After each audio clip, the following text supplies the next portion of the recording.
কেমন আছেন বন্ধুরা? আশা করছি আপনারা সবাই ভালো আছেন। তো আমরা আবার ফিরছি নতুন গল্প নিয়ে। প্রতি সপ্তাহে আসতে চলেছে নতুন গল্প। আর আমাদের গল্পগুলো ভালো লাগলে আমাদের চ্যানেলটিকে অবশ্যই সাবস্ক্রাইব করবেন, আমাদের সাপোর্ট করবেন। অনেক নতুন ধরনের গল্প, যেমন এইচপি লাভক্রাফটের গল্প এবং cosmic horror, psychological horror, psycho কিলার, মার্ডার মিস্ট্রি, এগুলো সব আসতে চলেছে পর্ব। তো সাবস্ক্রাইব করে নোটিফিকেশন বেলটি অন করে নেবেন। চলুন শুরু করি আজকের গল্প নিয়ে। বিশ্ব সাহিত্যের একটা নাম, সে নামটা ভয় পাওয়ানোর জন্য যথেষ্ট, এইচপি লাভক্রাফট। হ্যাঁ, তার গল্পগুলো যতটা ভয়ানক, সেমনই তার কল্পনা শক্তিও। চলুন আজকে শুরু করি এইচপি লাভক্রাফট গল্পগুলো। আজকে থাকছে দুটি গল্প। প্রথমে শুরু হচ্ছে পাথরের মূর্তি, তারপরে মন্দির। তো আমাদের কাজগুলো ভালো লাগলে আমাদের চ্যানেলটিকে সাবস্ক্রাইব করবেন আর নোটিফিকেশন বেলটি অন করে আমাদের পাশে থাকবেন। চলুন শুরু করি এইচপি লাভক্রাফটের গল্প দুটি।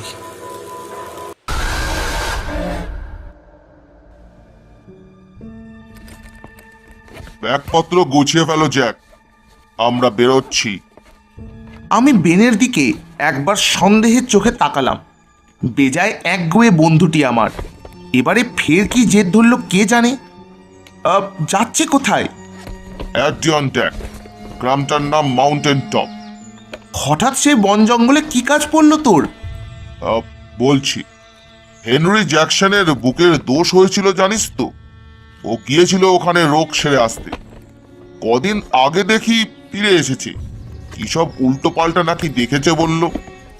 ভূত পেতনি? তার চেয়েও মজার, গ্রামের পেছনে একটা পাহাড় আছে। সেখানে শিকার করতে গিয়ে একটা গুহার সামনে দেখে একটা কুকুর বসে আছে। কাছে যেতেও সে নড়ে না।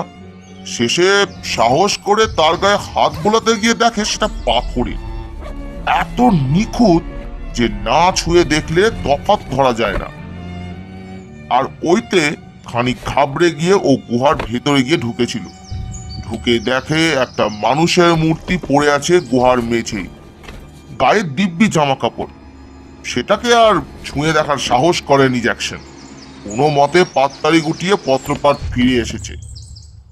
ও এলাকায় কেউ কিছু বলতে পারেনি? বললো তো, জিজ্ঞাসা করেছিল। তাতে নাকি লোকজন বেজায় ঘাবড়ে গিয়ে মুখে কুলুপ এঁটেছে। দু একজন শুধু পাগলা ড্যান বলেছিল, তবে ওই পর্যন্ত। ধুস, শুধু এইটুকুর জন্য অদ্দূর বন জঙ্গলে? হুম, আর একটু আছে। আর্থার হুইলারের নাম শুনেছিস? বিখ্যাত ভাস্কর, চিনি তো। মানুষের হুবহু মূর্তি করে দিত, যেন পাথরের ফটোগ্রাফ। কিন্তু সে তো বেশ কিছুদিন হলো বেপাত্তা। ওইটাই তো মজা। হেনরির কথা শুনে খানিক খোঁজ খবর নিয়েছিলাম আমি হুইলারের বিষয়ে। অমন নিখোঁজ স্ট্যাচুর কথা শুনলেই প্রথমেই ওর নাম মনে আসে কিনা। খবর নিয়ে কি জানলাম জানিস? নিখোঁজ হওয়ার আগে হুইলার নাকি ও চত্বরেই ছিল, তারপর হঠাৎ হাওয়ায় মিলিয়ে যায়। এখন ভাব দেখি, যদি গিয়ে দেখি ওগুলো হুইলারের হাতের কাজ, তাহলে কেমন একটা সাড়া পড়ে যাবে চারিদিকে। তাছাড়া আর কিছু না পেলেও স্বাস্থ্যকর জায়গা, কদিন ঘুরে ফিরে এলে মন্দ হবে না। আমি বললাম, আসলে হুইলারের কাজের বাজারে চড়া দাম আছে, ফলে ব্যাপারটাই বেশ উৎসাহ বোধ হচ্ছিল।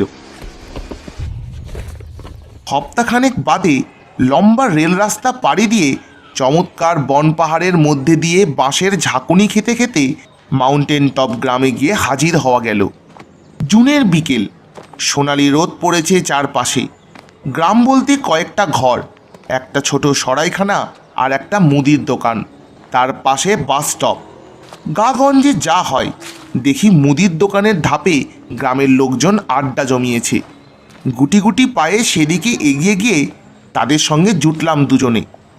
শুরুতেই আমাদের আসল মতলবটা ফাঁস করতে চাইনি এদের কাছে। স্বাস্থ্যোদ্ধারে এসেছি, থাকার জায়গা খুঁজছি, এই বলে আমরা গিয়ে আলাপ জমালাম। শুনে 10-20টা মিনিমাগনা পরামর্শও জুটে গেল। ওরই ফাঁকে এক বাক্য বাগিশ বুড়োকে পেয়ে বেন একটু ঘুরিয়ে জিজ্ঞাসা করলো, হুইলার নামে আমার এক বন্ধু কিছুদিন আগে এ গ্রামে এসেছিল, চেনেন নাকি? শুনে খানিক চুপ থেকে সে বলে, হুইলার মানে সেই মূর্তিওয়ালা ছোকরা? সে এক কেচ্ছা। আসলে পাগলা ডানের কেবিনে অল্প কিছুদিনের জন্য আস্তানা গেড়েছিল সে। ড্যানের বউয়ের সঙ্গে একটু মাখামাখিয়া হয়েছিল শুনেছি। ড্যান লোক সুবিধের নয়, ওইতে খাপ্পা হয়ে সে তাকে কি বলেছিল কে জানে, কিন্তু ওর পর থেকে ছোকরা একেবারে হাওয়া হয়ে গেল তল্লাট ছেড়ে। কাউকে তারা টিকিটিও দেখেনি। শুনে বেন এদিক ওদিক চাইছে, তা দেখে আরেকজন মুখ মুটকে বলে, ড্যানকে খুঁজছেন? পাবেন না মশাই, থাকে ওই পাহাড়ের বেশ খানিক উপরে একটা কেবিনে। কিছুদিন যাবৎ সে আর এদিকে পা দিচ্ছে না মোটে। বউটাকেও দেখি না, বাড়িতেই আটকে রেখে দিয়েছে বোধহয়। তবে হ্যাঁ, ভালো চাইলে ওদিকে পা দেবেন না। আপনারা আবার হুইলারের বন্ধু লোক, মানে বুঝছেনই তো। সেদিন রাতটা গ্রামের হোটেলে থেকে পরদিন সকাল সকাল উঠে রওনা হওয়া গেল। হেনরির সঙ্গে কথা বলে বেন একটা কাজ চলা গোছের ম্যাপ বানিয়ে এনেছিল সঙ্গে। সেইটে নিয়ে গ্রাম ছাড়িয়ে পাহাড়টার পায়ের কাছে গিয়ে দাঁড়ালাম। আস্তে আস্তে রাস্তাটা বেশ খাড়াই হয়ে উঠেছিল। মাইল দুয়েক এইভাবে চলবার পর ম্যাপে দেখানো একটা পাথুরের দেওয়াল থেকে উঠে যাওয়া এলম গাছের কাছে পৌঁছে আমরা বাঁদিকে কোনাকুনি একটা চড়াই ধরলাম। খাড়াই রাস্তা, তাই আবার কাঁটা ঝোপে ভরা, ফলে এগোনো বেশ কঠিন হয়ে পড়েছিল এবার। খানিক বাদে একেবারে হঠাৎ করেই গুহাটা দেখা দিল। পাথরের গায়ে ঝোপঝাড়ে ঢাকা একটা অন্ধকার গর্ত, তার সামনে একটা কুণ্ডিতে খানিক জল জমে আছে। সেটার পাশে ধূসর রাঙা কুকুরটা দাঁড়িয়েছিল, অথবা কুকুরের মূর্তি, অসম্ভব নিখুঁত। শরীরের প্রত্যেকটা লোম আলাদা আলাদাভাবে ছোঁয়া যায়। ঘাড়ের লোমগুলো ফুলে উঠেছে, যেন কোনো অন্ধকার জাদুতে পাথরে বদলে যাওয়ার আগের মুহূর্তে ভয়ে শিউরে উঠেছিল একটা জীবন্ত কুকুর। মূর্তিটার গায়ে হাত বোলাতে বোলাতে মাথা নাড়ছিল বেন। না হে জ্যাক, হেনরি বাড়িয়ে বলেনি একটুকু। এমন জীবন্ত মূর্তি ভাবা যায় না।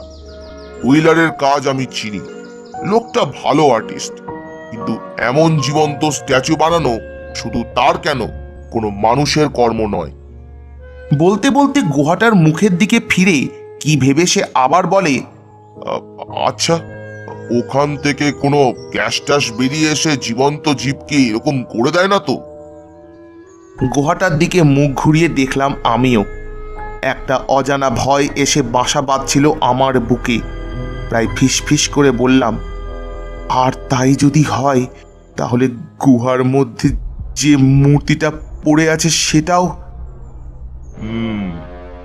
জায়গাটার বিষয়ে আরেকটু খোঁজ খবর করে আসা উচিত ছিল রে। মাথা নেড়ে বলল বেন। খানিক বাদে একটু ভয়ে ভয়ে হামাগুড়ি দিয়ে গুহার মুখটায় গিয়ে ঢুকলাম আমরা। খানিক এগোতে ফুট তিনেক উঁচু গুহামুখটা চারদিকে বেড়ে গিয়ে একটা স্যাঁতস্যাঁতে ছোটোখাটো হলে বদলে গেল। অন্ধকারে চোখ সয়ে আসতে আবছা নজরে পড়ল সামনে অন্ধকার মেঝেই একটা মানুষ শুয়ে আছে যেন। টর্চ লাইটটা হাতে ধরেও একটু দোনামোনা করছিল বেন। সামনে যে শুয়ে আছে সে যে এককালে জীবন্ত মানুষ ছিল, সেই অনুভূতিটা তখন ছেয়ে ফেলেছে আমাদের। আবছা আলোতেও অবিকল একজন ঘুমন্ত মানুষের মতোই লাগছে তাকে, যেন এক্ষুনি নড়ে উঠবে। হঠাৎ তীক্ষ্ণ আলোর ফলাটা এসে ধুইয়ে দিল মানুষটার শরীর। কাত হয়ে আমাদের দিকে পিত করে শুয়ে আছে মানুষটা। পরনের আটপৌড়ে কাজের পোশাক পচে গিয়ে খসে পড়েছে তার পাথর হয়ে যাওয়া শরীর থেকে। আলোটা হাতে আস্তে আস্তে উল্টো দিকে ঘুরে গেল বেন। তারপর নিচু হয়ে মূর্তিটার মুখে আলো ফেলেই হঠাৎ চিৎকার করে উঠল। তার পেছন পেছনে গিয়ে সেদিকে এক ঝলক দেখে আমিও তখন নিজের অজান্তেই তার সাথে গলা মিলিয়েছি। ভয়ে নয়, বিস্ময়ে। ও মুখ আমি চিনি। বিখ্যাত ভাস্কর আর্থার হুইলার পাথরের মূর্তি হয়ে শুয়ে আছেন সেই গুহার অন্ধকারে। খানিক বাদে গুহার মুখ থেকে নেমে আসতে আসতে বেন মাঝে মাঝে শুধু ফিসফিস করে বলে যাচ্ছিল, বেচারা আর্থার। হুইলারের সাথে তার খানিক ঘনিষ্ঠতা ছিল। তাকে এমন দশায় দেখে স্বাভাবিকভাবেই বেজায় ধাক্কা পেয়েছে সে মনে। পাহাড়ের ঢাল পেরিয়ে রাস্তার দিকে এগোতে এগোতেই মাথা নিচু করে কিছু বিড়বিড় করে বলে যাচ্ছিল সে। সম্ভবত গোটা ঘটনার মধ্যে যে কিছু আপাত অদৃশ্য সূত্রকে মাথার মধ্যে কোনো নকশায় সাজিয়ে তোলবার চেষ্টা করছিল। চলতে চলতেই হঠাৎ তার বিড়বিড়ুনির মধ্যে পাগলা ড্যান শব্দটা শুনে হঠাৎ তার চিন্তার ধারাটাকে আমি ধরতে পারলাম। হুইলারের এমন দশা হলে সবচেয়ে খুশি আর কে হতে পারে এ তল্লাটে।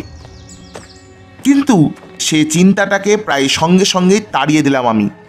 জ্যান্ত জিনিস পাথরের জীবাশ্মে বদলে যায় প্রকৃতিতে, কিন্তু ওতে তার শরীরের কোষে কোষে যে দীর্ঘ রাসায়নিক প্রক্রিয়া চলে তাতে লক্ষ লক্ষ বছর সময় লাগে। এত অল্প সময়ে সে ব্যাপারটা ঘটাবে এমন কোনো কায়দা মানুষের জানা নেই। কিন্তু তাও চোখের সামনে তার দুটো প্রমাণ হাজির রয়েছে। অন্তত হুইলারের মূর্তিটা যে কোনো পাথরে কেটে গড়া মূর্তি নয় তা তো তার গায়ের পোশাকগুলো থেকেই মালুম। কিন্তু ব্যাপারটার সাথে ড্যানকে যে জড়িয়েই রাখছে বেন, সেইটে টের পেলাম রাস্তায় নেমে দাঁড়িয়ে। গ্রামের দিকে না গিয়ে বেন দেখি উপর দিকে উঠে যাওয়া রাস্তার দিকে ঘুরছে। বলে, পাগলাটার কেবিন ওই দিকেই হবে, একবার চলো দেখে আসি তো। আমি জবাবে কিছু বলবার আগেই আমার হাত ধরে টানতে টানতে সে ওপর দিকে রওনা দিয়েছে। তাকে আমি মানা করলাম না, কিন্তু রাস্তাটা ওপর দিকে উঠতে যত মানুষের বসবাসের চিহ্ন কমে আসছিল তত একটা অজানা ভয়ের শিরশিরানি ছড়িয়ে যাচ্ছিল আমার মনে। অবশেষে জঙ্গলে পাহাড়ের গায়ে মূল রাস্তা থেকে বেরিয়ে যাওয়া একটা পায়ে চলা গলির মুখে এসে থামলাম আমরা। সেদিকে বেশ খানিক দূরে জঙ্গলের মধ্যে একটা রংচটা পাথরের ছাদ উকি দিচ্ছিল। ওটাই সম্ভবত পাগলা ড্যানের কেবিন হবে। বেনের পেছন পেছন বাড়িটার দিকে যেতে যেতে আমি ভাবলাম, এত জায়গা থাকতে হুইলার এমন একটা উদ্ভট বাড়িতে আস্তানা গড়তেই গিয়েছিল বা কেন? বাড়িটার ছ্যাতলা পড়া দরজায় গিয়ে ঘন ঘন ধাক্কা মারছিল বেন। কোনো জবাব এলো না। তার ধাক্কার আওয়াজ বাড়িটার ভেতরে প্রতিধ্বনি তুলছিল। শব্দটা গায়ে কাঁপুনি ধরায়। দরজায় ধাক্কা দিয়ে কাজ না হওয়ায় বেন দেখি এবার বাড়িটার জানালাগুলোর দিকে নজর দিয়েছে। চারপাশে ঘুরে দেখতে দেখতে অবশেষে ওর পিছন দিকের 3 নম্বর জানালায় এসে কপাল খুলল। জানালাটার ভেতর দিকে ছিটকিনি বোধহয় ভাঙা, অল্প ধাক্কাতেই তাই সেটা খুলে গেল। ভেতর থেকে একটা সোদা গন্ধ ভেসে এলো, অনেকদিন অব্যবহৃত বাড়িতে যেমনটা থাকে। যে ঘরটায় এসে ঢুকলাম তার এদিক ওদিকে চুনা পাথরের চাঙড়, পাথর খোদাইয়ের যন্ত্রপাতি আর ছোটোখাটো কিছু মাটির মডেল ছড়ানো। এটাই তাহলে হুইলারের স্টুডিও ছিল। ঘরটার দরজা আমাদের বাঁ দিকে। এদিক ওদিক তাকিয়ে নিয়ে বেন এবার সেদিকে রওনা হলো। আমি তখনও হুইলারের ঘরটাকেই দেখছি খুঁটিয়ে। এমন সময় দরজার ঠিক ওপাশ থেকে বেনের গলায় একটা অদ্ভুত শব্দ শুনে তাড়াতাড়ি আমি সেদিকে এগিয়ে গিয়ে দরজার ওপাশে উঁকি দিলাম। আর প্রায় সঙ্গে সঙ্গেই বিস্ময়ের শব্দটা আমার গলা থেকেও বেরিয়ে এলো। এ দৃশ্য আমি দেখব বলে আশা করিনি।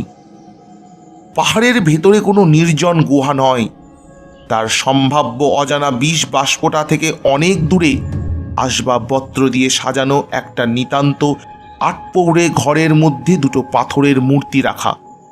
এক ঝলক দেখেই আমি বুঝলাম হুইলারের ছেনি হাতুড়ি এ মূর্তিদের জন্ম দেয়নি। একজন মাঝবয়সী পুরুষ ফায়ারপ্লেসের পাশে একটা আড়মোড়া চেয়ারের চামড়ায় চাবুক দিয়ে বাঁধা অবস্থায় বসে আছে। এলোমেলো চুল দাড়িতে ঢাকা পাথরে মুখটায় তার তীব্র ভয়ের চিহ্ন। আর অন্য মূর্তিটা একজন অসাধারণ সুন্দরী মহিলার। মেঝেই পড়ে থাকা সে মূর্তিটার ছড়িয়ে থাকা হাতের কাছে একটা টিনের পাত্র কাত হয়ে পড়ে আছে। তার মধ্যে শুকিয়ে যাওয়া কোনো তরলের কালচে দাগ। স্তম্ভিত হয়ে দাঁড়িয়ে রইলাম আমরা। এরা যে পাগলা ড্যান আর তার স্ত্রীর মূর্তি তাতে কোনো সন্দেহ নেই। কোনো মারপিট বা হিংসতার চিহ্ন নেই কোথাও।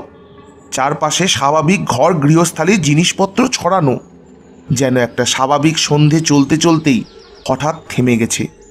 শুধু সেই স্বাভাবিকতার মধ্যে একটাই ব্যতিক্রম আমাদের চোখ টানছিল। ঘরের মাঝখানে একটা টেবিলের ওপর একটা ছোট ডায়েরি, তার উপরে একটা বড় সড়ো টিনের ফানেল রাখা রয়েছে, যেন ডায়েরিটার দিকে মানুষের দৃষ্টি টানবার জন্য সাজিয়ে রাখা। বেন এগিয়ে গিয়ে ডায়েরিটা তুলে নিল। তার পাশে দাঁড়িয়ে আমিও চোখ ফেললাম ওর প্রথম পাতাটার দিকে, আর সঙ্গে সঙ্গেই একটা চুম্বকের মতোই তা আমাদের মনোযোগ টেনে নিল। চারপাশের অদ্ভুত পরিবেশের দিকে তখন আর নজর নেই আমাদের। ডায়েরিটা হাতে কখন যে মেঝের উপর বসে পড়েছি দুজন, তার খেয়ালই ছিল না আমাদের। আস্তে আস্তে আমাদের চোখের সামনে থেকে একটা রহস্যের জাল সরে গিয়ে গড়ে উঠেছিল তার চেয়েও অনেক ভয়াবহ একটা দ্বিতীয় রহস্যের জাল। পড়া যখন শেষ হয়ে আসছে তখন আলো কমে আসছিল বাইরে। ছায়া ছায়া অন্ধকারে আমাদের পেছনে সেই মূর্তি দুটো স্থির হয়ে আছে। সেদিকে এক ঝলক তাকিয়ে একটু শিউরে উঠল বেন। তারপর ডায়েরিটা পকেট ঢুকিয়ে বলল, চলো। সস্তার খবরের কাগজে সেই ডায়েরির অনেক সত্য মিথ্যে বিবরণ আপনারা পড়েছেন, কিন্তু আসল ডায়েরিটা পড়েছিলাম আমরা দুজন, আর এ কেসের করোনার। সত্যিটা এই সব বিবরণের চেয়ে অনেক বেশি ভয়াবহ। এইখানে তা লিখতে গিয়েও আমার হাত কাঁপছে। আমি ড্যানিয়েল মরিস। এলাকায় আমায় সবাই পাগলা ড্যান বলে। কারণটা সহজ। আমি যে শক্তির অস্তিত্বে বিশ্বাস করি তাতে আজকাল কেউ বিশ্বাস করে না।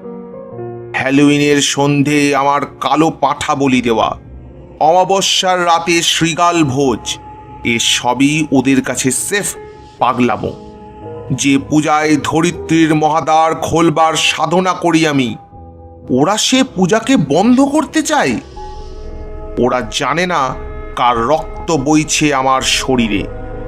মায়ের দিকে আমি ভ্যাঙ্ক উড়ানের বংশধর।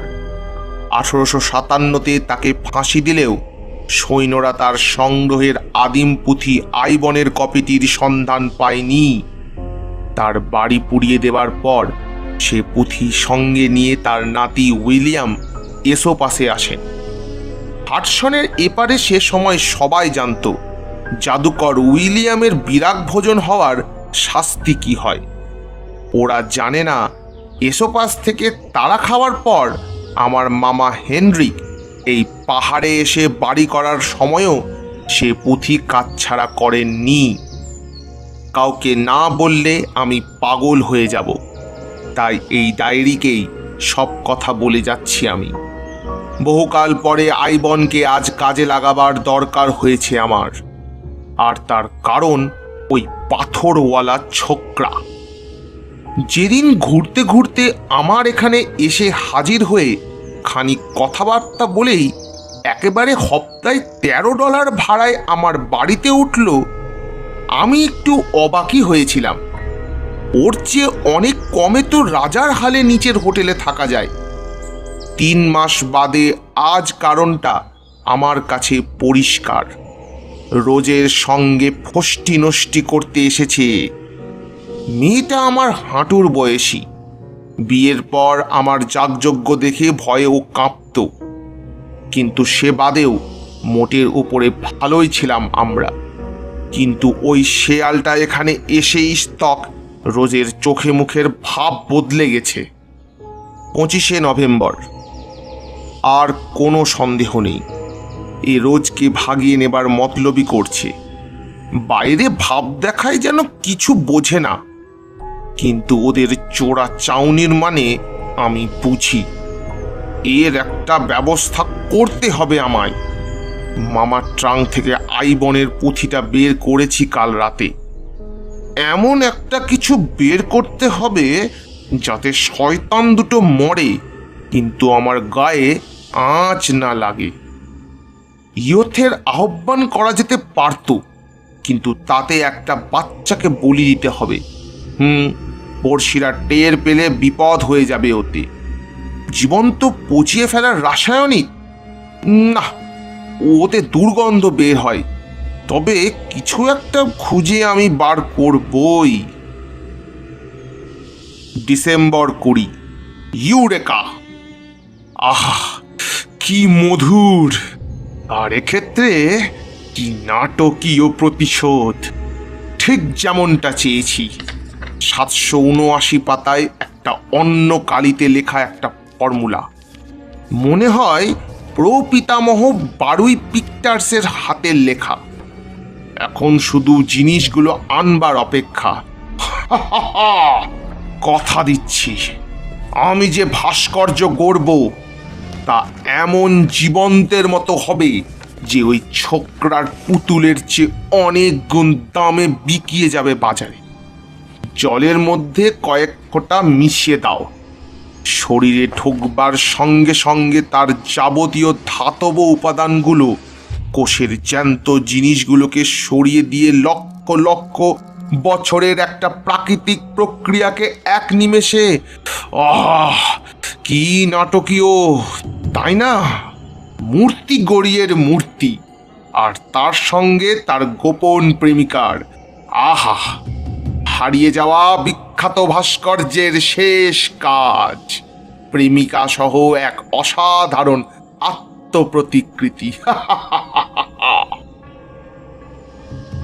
25শে ডিসেম্বর, ক্রিসমাস।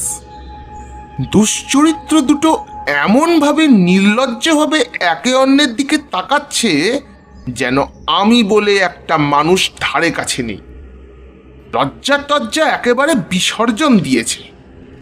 যাগ্গে, আলবানি থেকে বেরিয়াম সালফেট আর ক্যালসিয়াম ক্লোরাইডের চালানটা এসে গেছে। বাকি অ্যাসিড, ক্যাটালিস্ট আর যন্ত্রপাতি 2-1 দিনের মধ্যে মন্ট্রিল থেকে এসে যাবে। অ্যালেনের গুহায় জিনিসগুলো রাখছি গিয়ে, শীতের মধ্যে ওখানে কেউ পা দেবে না। তাছাড়া আজকাল বেরোবার সময় একটা কুড়ুল সঙ্গে নিয়ে যাচ্ছি। ফেরার সময় খানিক কাঠ কেটে আনছি যাতে এদের সন্দেহ না হয়। অবশ্য সন্দেহ করার মতো দশায় এরা নেই। খানিক একত্রে থাকবার সুযোগ পাচ্ছে ফাঁকা বাড়িতে, ওইতেই সব ভুলে গেছে। 20শে জানুয়ারি। কাজটা সহজ নয়। নিখুঁতভাবে রাসায়নিকগুলো মেশানোটাই আসল মুশকিল। নতুন করে ফের সূক্ষ্ম দাড়ি পাল্লা টাল্লাও আনতে হলো এক প্রস্থ। গুহার সামনে জলের কুণ্ডিটায় চড়ুইগুলো জল খেতে আসে। নমুনাগুলো বানিয়ে ওই জলে মিশিয়ে মিশিয়ে পরীক্ষা করেছি। কখনো ব্যাটারা জলে মুখ দিয়েই মরে যায়, আবার কখনো দিব্যি উড়ে চলে যায়। আসল কাজ হচ্ছে না কিছুতেই। বুঝতে পারছি আমি না থাকার সুযোগে শয়তানটা চুটিয়ে প্রেম করছে রোজের সাথে। করুক, কতদিন চালাবে? একদিন আমি ঠিক কায়দাটা বার করবই, আমি জানি। 11ই ফেব্রুয়ারি। অবশেষে আজকের নমুনাটা জলে মিশিয়ে দিয়ে অপেক্ষা করছিলাম কুণ্ডির পাশে বসে। দুটো চড়ুই এলো, জলে মুখ দিল। আমি অন্যমনস্কভাবে কি যেন ভাবছিলাম, তাই প্রথমে খেয়াল করিনি।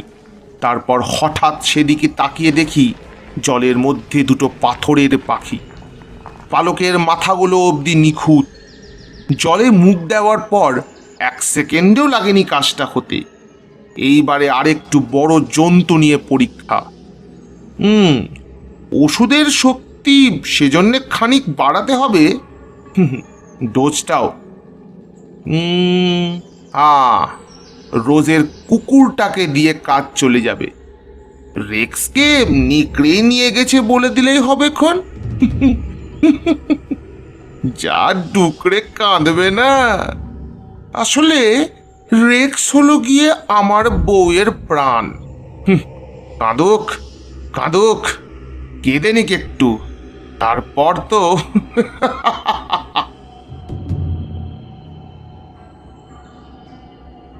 আহ দারুণ! এই মাত্র রেক্সকে জিনিসটা খাওয়ালাম। কুন্ডির জলে একটু বেশি ডোজে জিনিসটা মিশিয়ে গলার বেল্ট ধরে টেনে ওর মুখটা ওখানে ডুবিয়ে ধরেছিলাম।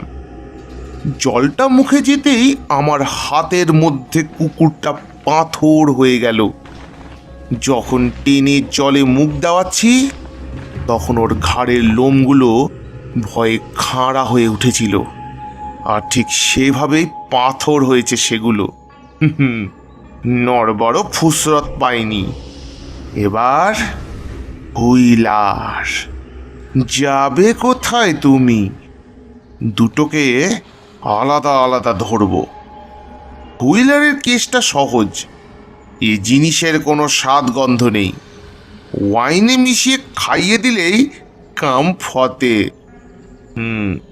কিন্তু রোজকে নিয়ে একটু সমস্যা আছে। ওয়াইনেও আবার মুখ তোলে না। যাই, সে না হয় দেখা যাবে। এমনিতেই রেক্সের খবর পেয়ে কেঁদে ভাসাচ্ছে।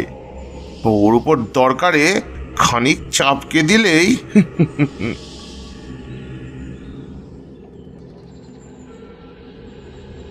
পয়লা মার্চ। কুত্তাটাকে শেষ করা গেছে। যা ভেবেছিলাম ঠিক তাই। কাজটা বেজায় সোজা। বললাম, একটা নতুন চুনা পাথরের ব্লক খুঁজে পেয়েছি, মূর্তি গড়ার জন্য বেজায় ভালো জিনিস। শুনেই লেজ নেড়ে নেড়ে আমার সাথে চলল। অ্যালেনের গুহার মধ্যে ঢুকিয়ে বিশ্রাম নিতে বসলাম। তারপর কাঁধের ফ্লাক্সটা বাড়িয়ে ধরে বললাম, এক ঢোক ওয়াইন চলবে নাকি? ছোকরা ধন্যবাদ জানিয়ে ফ্লাক্সটা মুখে ঠেকালো, আর তারপরই কাত হয়ে পড়ে গেল মেঝের উপর। ঘড়ি দেখেছি, ঠিক 2 সেকেন্ড সময় লেগেছে পুরোটা জমে পাথর হতে।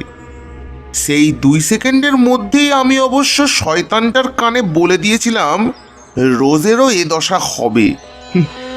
ব্যাটার চোখ দুটো এখনো তাতেই ভয়ে গোলগাল হয়ে আছে। ওভাবেই থাকবে চিরকাল। বাড়ি গিয়ে বললাম, মুদির দোকানে হুইলারের একটা জরুরি টেলিগ্রাম এসেছিল, সে ওখান থেকেই ফিরে গেছে। রোজ কতটা বিশ্বাস করলো জানি না, তবে আমি চেষ্টার কসুর করিনি। হুইলারের জিনিসপত্র যত্ন করে একটা ট্রাঙ্কে গুছিয়ে সেইটি ডাকে তার ঠিকানায় পাঠাবো বলে কাঁধে করে নিয়ে বেরিয়ে এসেছি। সেটা অবশ্য রলিদের শুকনো কুয়োর তলায় পড়ে আছে এখন। এবার রোজের পালা। 7ই মার্চ। সন্দেহ হয়েছে আমি বিষ দেব, তাই না? আমার হাতে কিছু খাবি না? তা এবারে কি করবি? 2 তারিখ রাতে পায়ে পা দিয়ে রোজের সাথে ঝগড়া বাঁধালাম প্রথমে। তারপর সেই ছুতোয় আচ্ছা করে চাপকে চিলেকোঠার ঘরে আটকে রেখেছি নিয়ে। ওয়াইনে মুখ তুলবি না? আমার হাতে চা কফি কিচ্ছু খাবি না? আর জল? তার বেলা কি করবি? 2 বেলা নোনতা রুটি মাংস খেতে দি। নুন খেলে জল তেষ্টা বাড়বে। সঙ্গে 1 কাপ ওষুধ দেওয়া জল। বেশি মাত্রায় দেওয়া মুশকিল, টের পেয়ে যাবে, তাই অল্প অল্প করে দিচ্ছি। মাঝে মাঝে হুইলারের নাম ধরে চিল্লায় এখন। ভালোই লাগে। সব আস্তে আস্তে থেমে যাবে। 9 মার্চ। গুহায় গিয়ে হুইলারকে দেখে এলাম একবার। সব ঠিকঠাক আছে। মাথার ওপর রোজের পায়ের শব্দ পাচ্ছি এখনো। টেনে টেনে চলছে, তার মানে কাজ হচ্ছে, তবে আস্তে। ডোজ বাড়াতে হবে। 11ই মার্চ। এখনো কি করে নড়েও? মাঝে মাঝেই দরজার তলায় গুঁতো দেয়। মঙ্গলবার রাতে আবার শুনি জানলা ধরে ঝাঁকাচ্ছে। গিয়ে ফের আচ্ছা করে চাপকালাম। যতবার দরজা জানলা ধাক্কা দেবে ততবার মারবো। জলটা তো খাচ্ছে নিশ্চয়ই, তাহলে এখনো কি করি? 15ই মার্চ। তুম তুম তুম। ওই ওই ফের চললো। পায়ের ভারী আওয়াজটা মাথার ওপর থামছেই না মোটেই। উফ, আর বেশি দিন এভাবে চালালে শেষে চাপকেই শেষ করতে হবে কি? এও আর লেখা যাচ্ছে না, লেখা বেঁকে যাচ্ছে, ঘুম পেয়ে গেছে। আর আর কত জেগে থাকা যায়? এরপর হাতের লেখাটা হঠাৎ করেই বদলে গেল। মেয়েলি হাতের খোঁচা খোঁচা লেখা গভীরভাবে গেঁথে বসেছে তীব্র আবেগের অভিঘাতে। 16ই মার্চ। আমি রোজ মরিস। কেউ এ লেখা কখনো দেখলে আমার বাবা অসবর্ন স্যান্ডলারকে একটু খবর দেবেন। জন্তুটার লেখার ডায়েরিটা এতক্ষণ ধরে পড়েছি আমি। ও হুইলার, হুইলার, তোমাকে শয়তানটা! প্রথম দিন ওর দেওয়া জল এক ঢোক খেয়েই আধা পঙ্গু হয়ে গিয়েছিলাম আমি।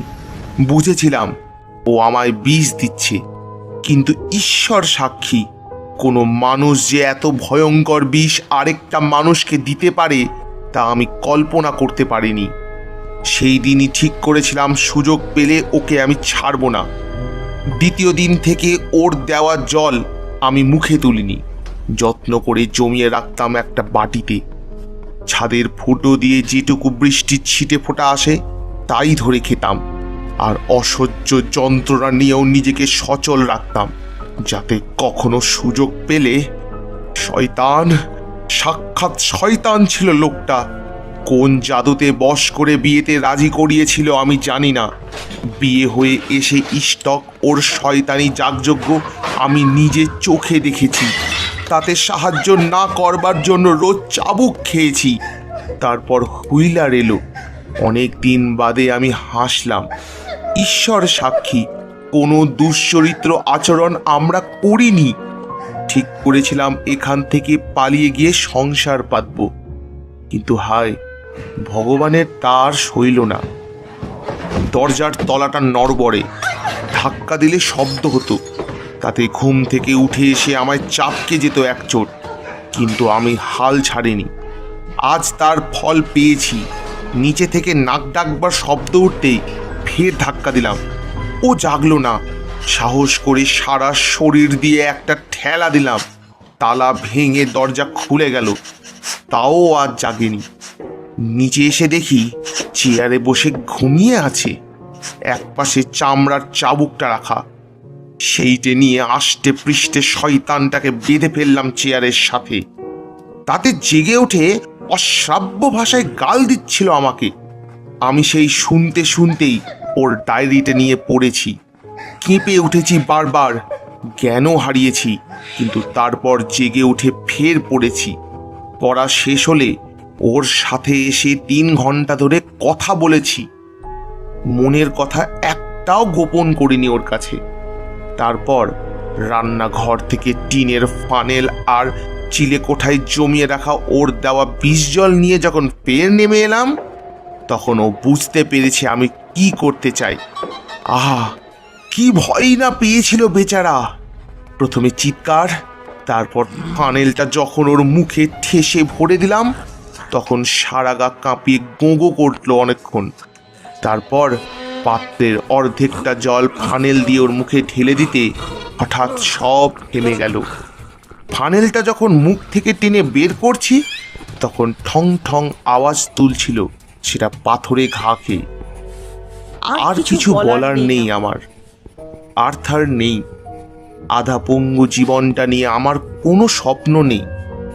কেউ যদি এ লেখা পড়েন, তাহলে দয়া করে আমার মূর্তিটাকে আর্থারের কাছে নিয়ে কবর দেবেন। গুহার বাইরে রেক্স পাহারায় থাকবে, তার ভেতরে আমরা দুজন। পাথরের গায়ে সময়ের ছাপ পড়বে না। দুজনে ঘনিষ্ঠ হয়ে চিরকাল।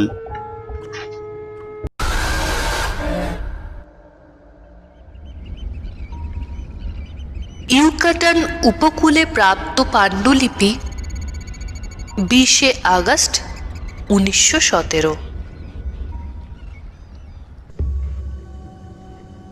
আমি কার্ল হেনরিস, রাজকীয় জার্মান নৌবহরের ডুবোজাহাজ U-29 এর কমান্ডার, আটলান্টিকের কোনো অজানা এলাকার তলদেশ থেকে এই বোতলবন্দি পাণ্ডুলিপিটি ভাসিয়ে দিলাম।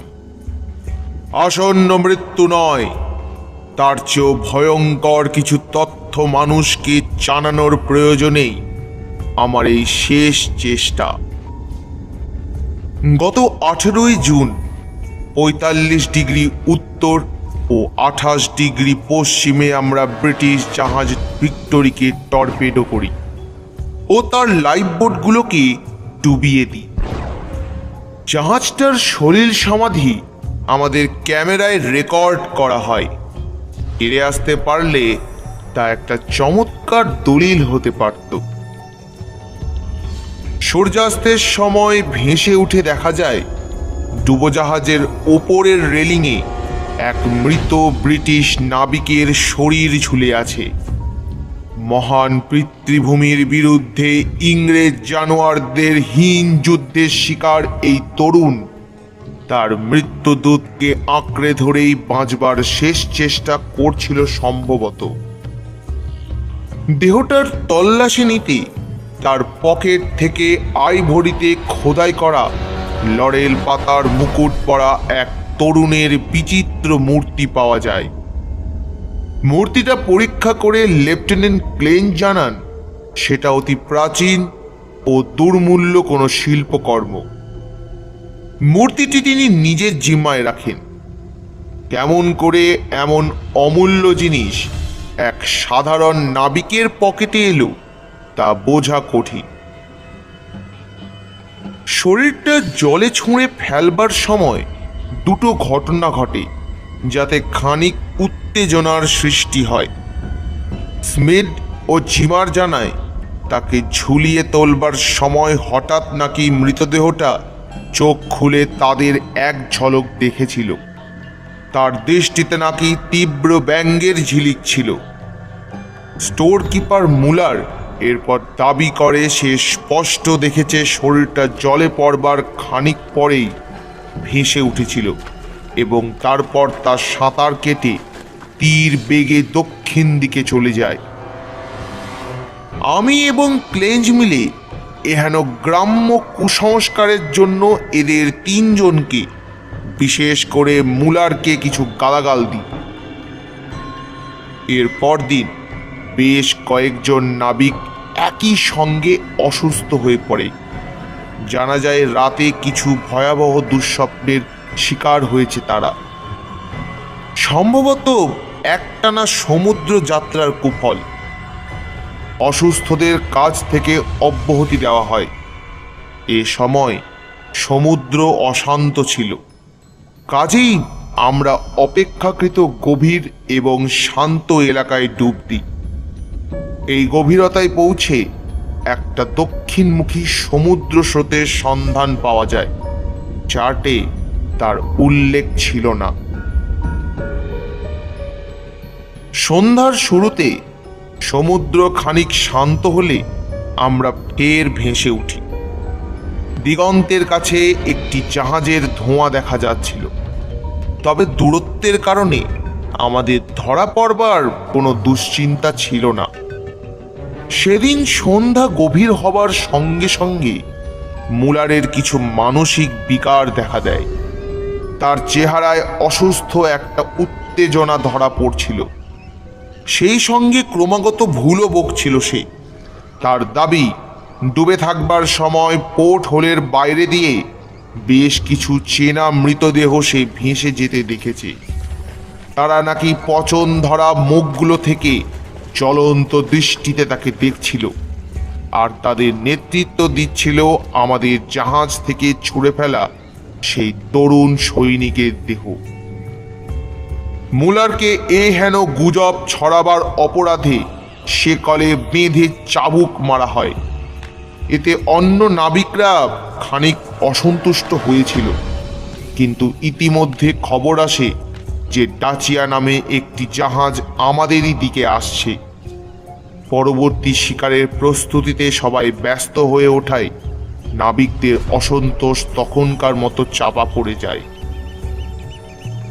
তবে খানিক বাদে আসন্ন শিকারের প্রস্তুতি চলতে চলতেই একটা আপাত নিরীহ দুর্ঘটনা সে অসন্তোষকে ফের জাগিয়ে তুলেছিল।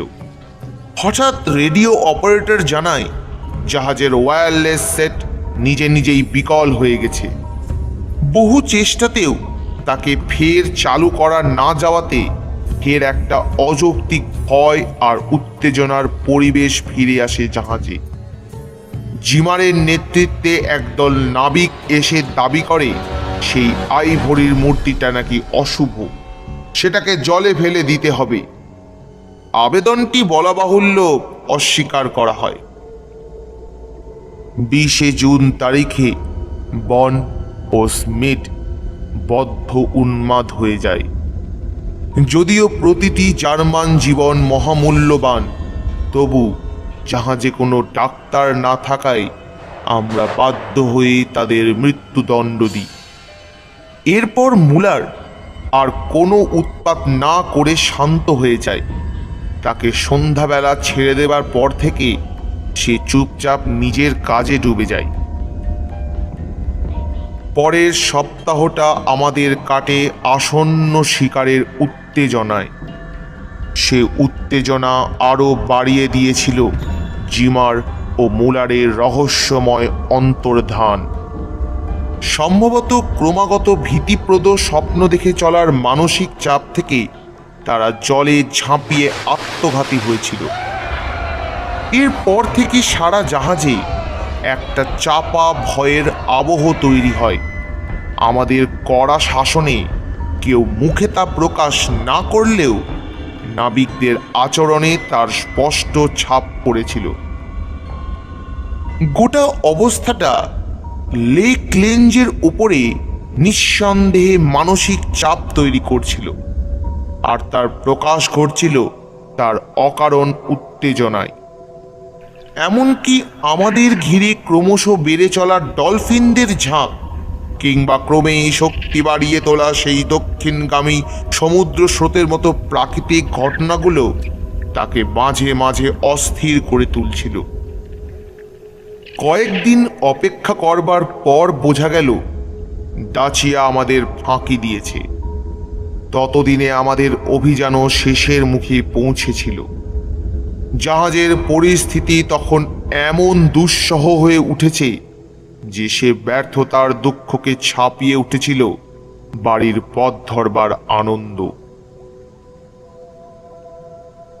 28 জুন তারিখে উত্তর পশ্চিমে জাহাজের মুখ ঘোরাবার সময় ডলফিনের ঝাঁকের থেকে কিছুটা প্রতিরোধ এসেছিল বটে, কিন্তু আমাদের শক্তিশালী ইঞ্জিনের সামনে সে বাধা টেকেনি। রওনা হবার খানিক বাদেই হঠাৎ ইঞ্জিন রুমে একটা আচমকা বিস্ফোরণে ইঞ্জিনের বেশিরভাগটাই গুঁড়িয়ে যায়। ইঞ্জিনিয়ার রাবে আর স্লেইডার সঙ্গে সঙ্গে মারা পড়ে। অথচ আশ্চর্যের বিষয় হলো সেই ভুতুড়ে বিস্ফোরণে আমাদের জলের ওপর নিচে করবার যন্ত্রপাতি, বাতাসের ট্যাঙ্ক এবং ব্যাটারিগুলোর কোনো ক্ষতি হয়নি। শুধু হারিয়ে গিয়েছে ইচ্ছে মতো চলাফেরা করার শক্তি। ওয়্যারলেসে খবর পাঠাবার কোনো উপায় ছিল না।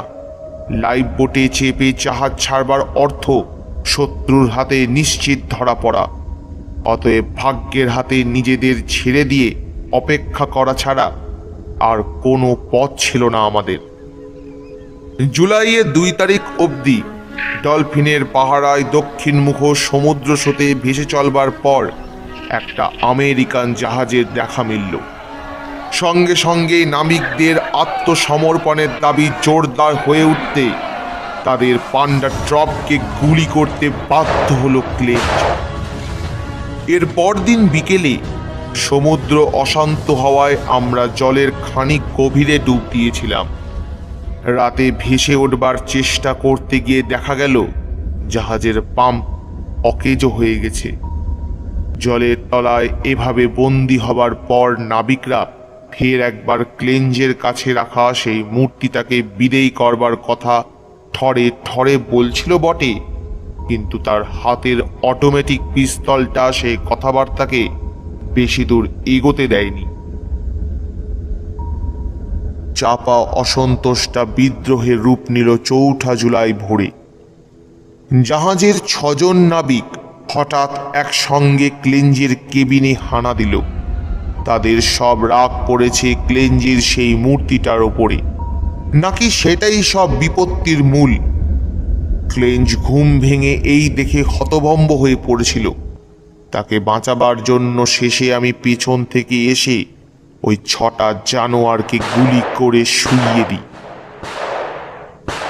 দেহগুলোকে হ্যাঁচ দিয়ে সমুদ্রে চালান দেওয়ার পর আমি আর ক্লেঞ্জ একবার সম্পূর্ণ অবস্থাটা পর্যালোচনা করে দেখলাম।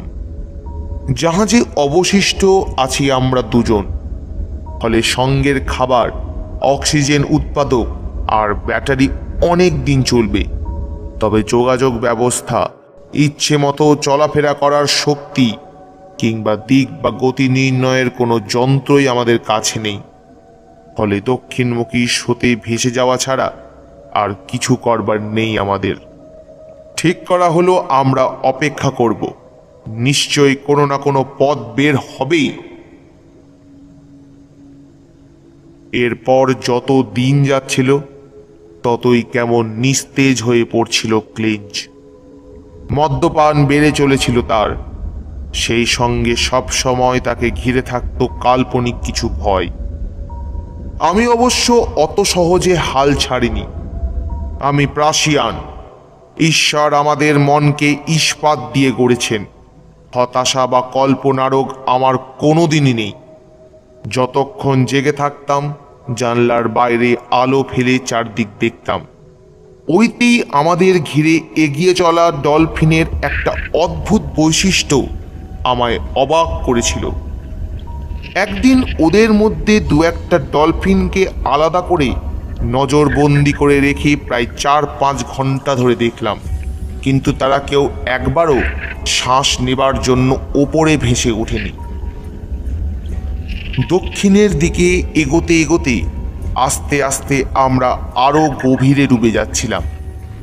সেই সঙ্গে আসন্ন মৃত্যুর ছায়া আরো ঘন হয়ে উঠছিল ক্লেঞ্জের আচরণে।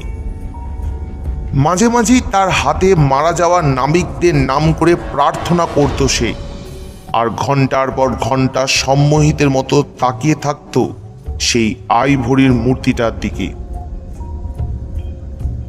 আগস্টের ৯ তারিখে আমরা খেয়াল করলাম সমুদ্রের প্রায় তলদেশে এসে পৌঁছে গেছি।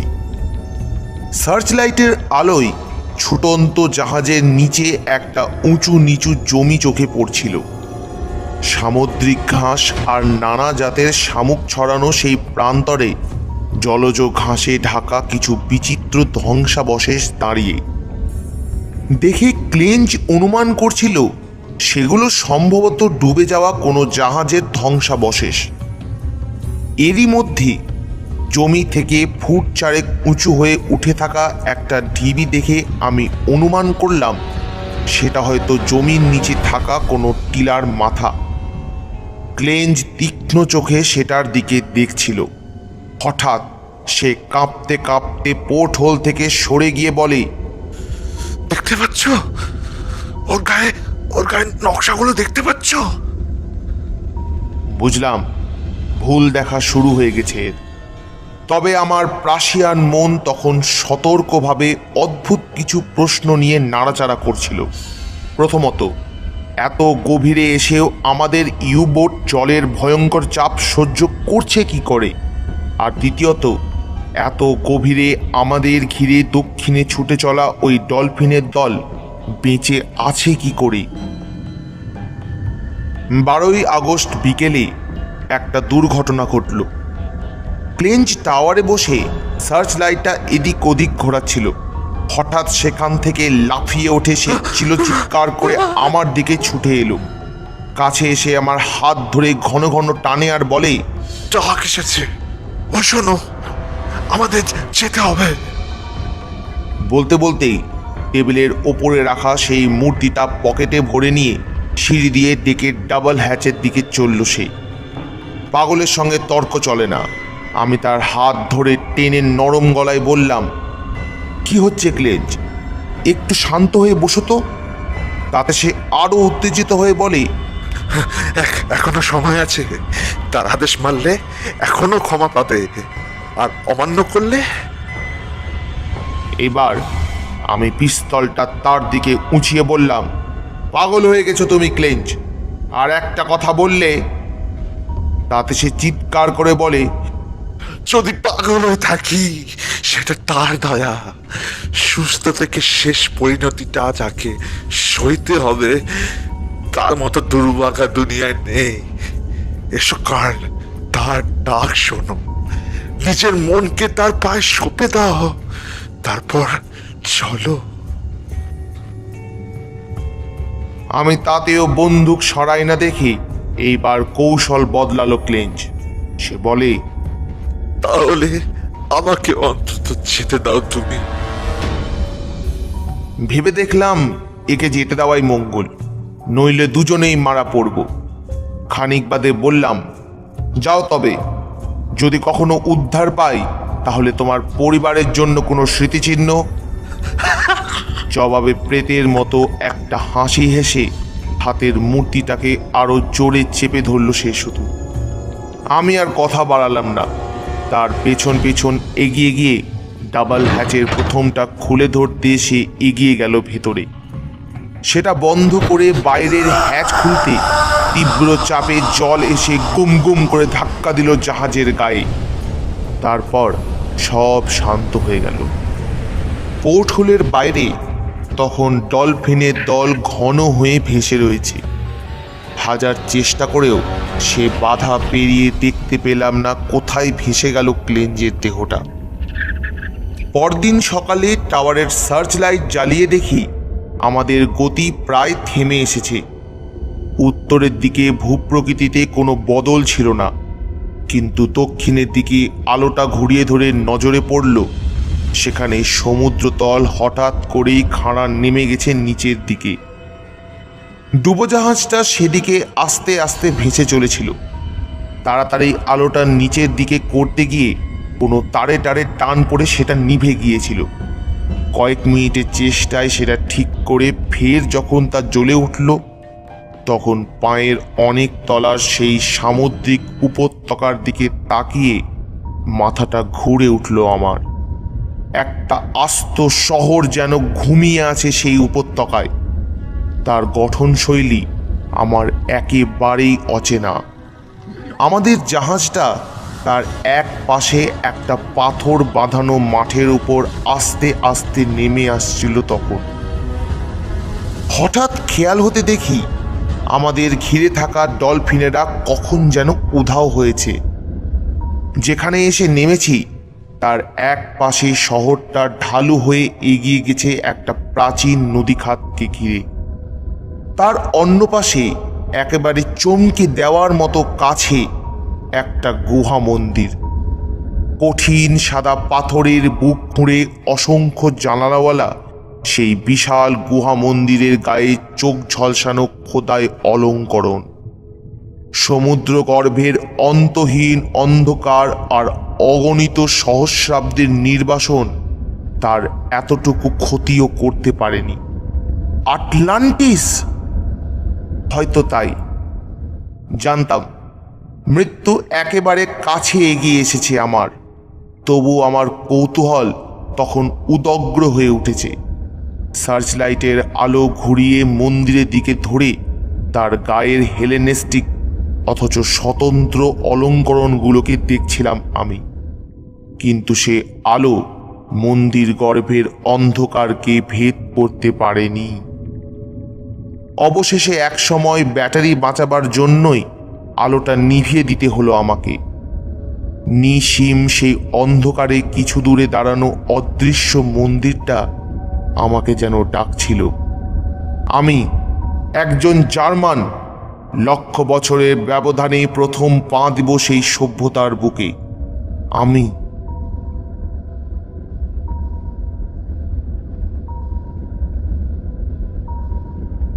আগস্টের 16 তারিখে ডুবুরির পোশাকে নিজেকে ঢেকে আমি জাহাজ ছেড়ে বাইরে এলাম।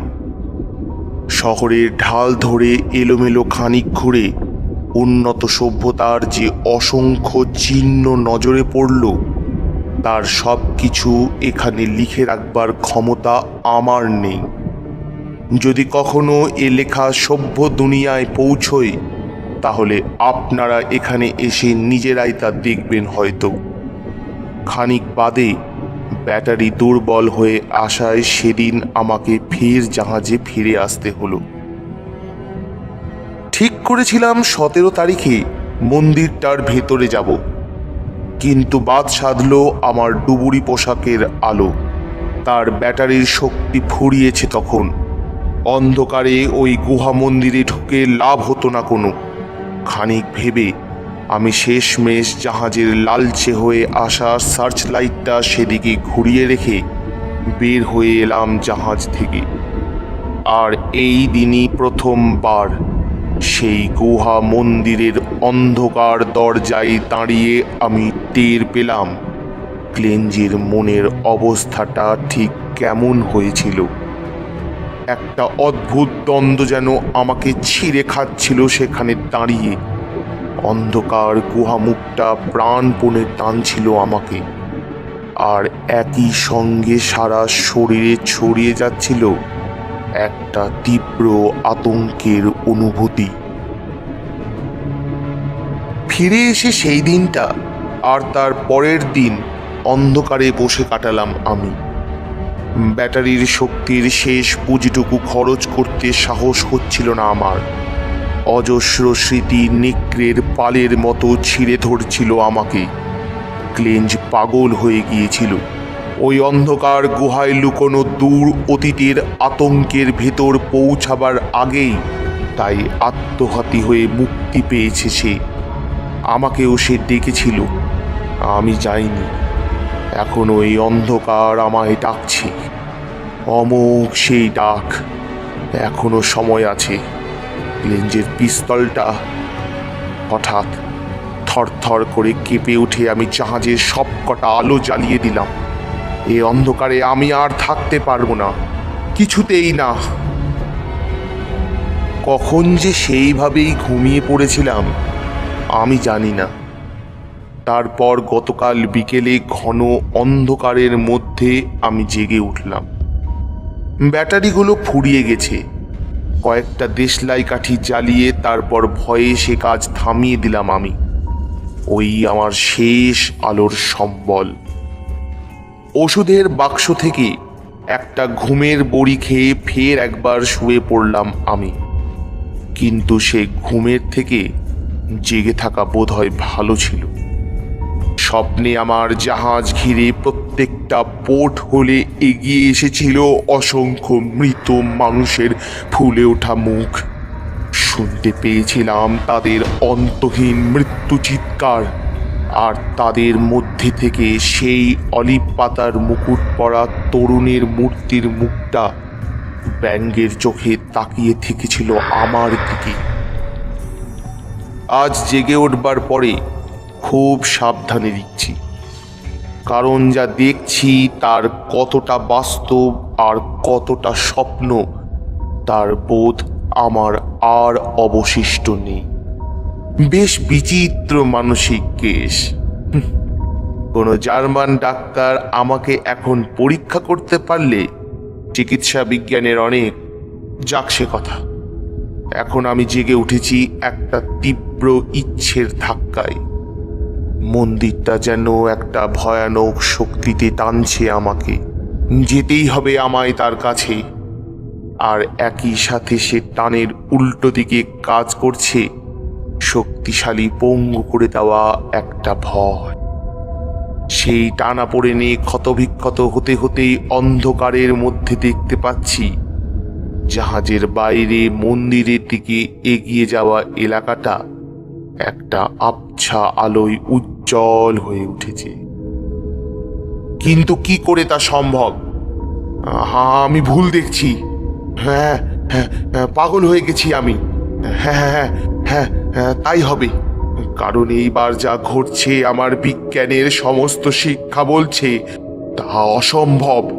হ্যাঁ, হ্যাঁ, আমি শুনতে পাচ্ছি ইউবোটের শব্দ নিরোধক চামড়া পড়ে অতল সমুদ্রের বুকে ডুবে থাকা ওই মন্দির থেকে বেরিয়ে আসছে অবদ্ধ কিছু মন্ত্রোচ্চারণের আওয়াজ। না, চেতনা ফিরিয়ে আনতে হবে আমাকে।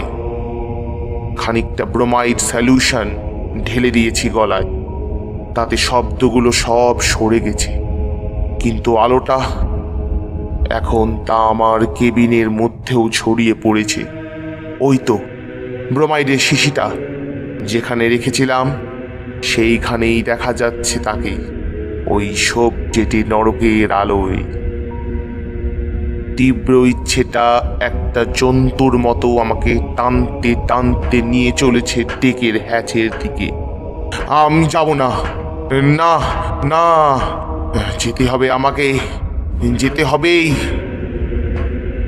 হ্যাচের কাছে এসে বাইরে তাকিয়ে আলোটার আসল চরিত্র নজরে পড়ল আমার, আর সঙ্গে সঙ্গে নিজের সুস্থতার ব্যাপারে শেষ বিশ্বাসটুকুও উবে গেল একেবারে।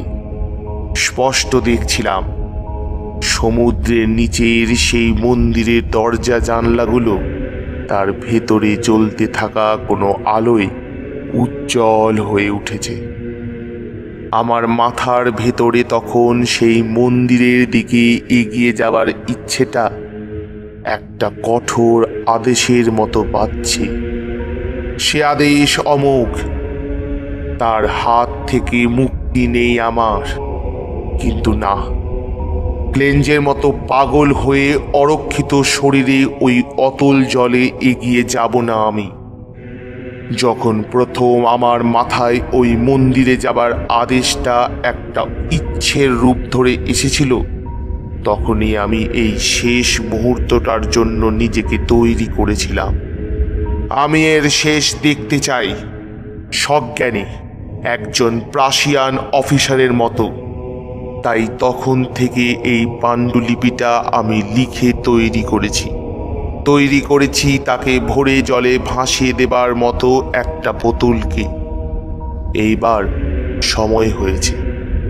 আমার আলোহীন ডুবুরির পোশাক অপেক্ষা করছে আমার শেষ যাত্রার জন্য।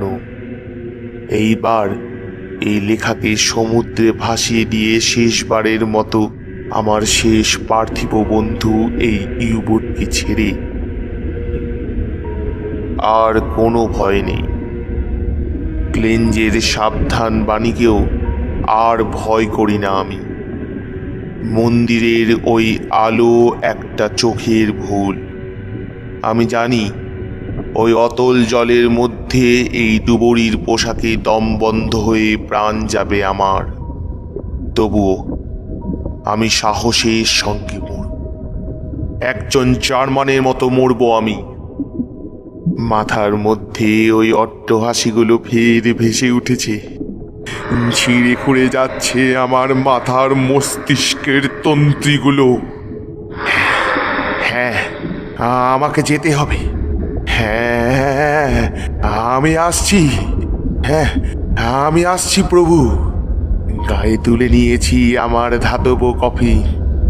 এইবার দৃঢ় পায়ে আমি হেঁটে যাব অতল সমুদ্রে সময়ের ওপার থেকে অপেক্ষা করে চলা তোমার আদি মন্দিরের সিঁড়ি বেয়ে।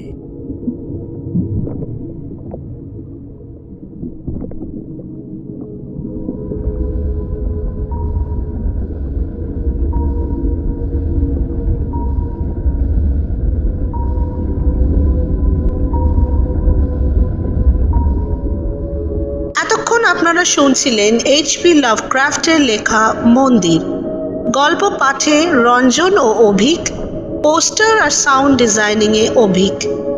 গল্পটি ভালো লাগলে লাইক করুন এবং এইরকম আরও গল্প শুনতে সাবস্ক্রাইব করুন আমাদের চ্যানেল মিস্টিরিয়াস স্টোরি টেলার।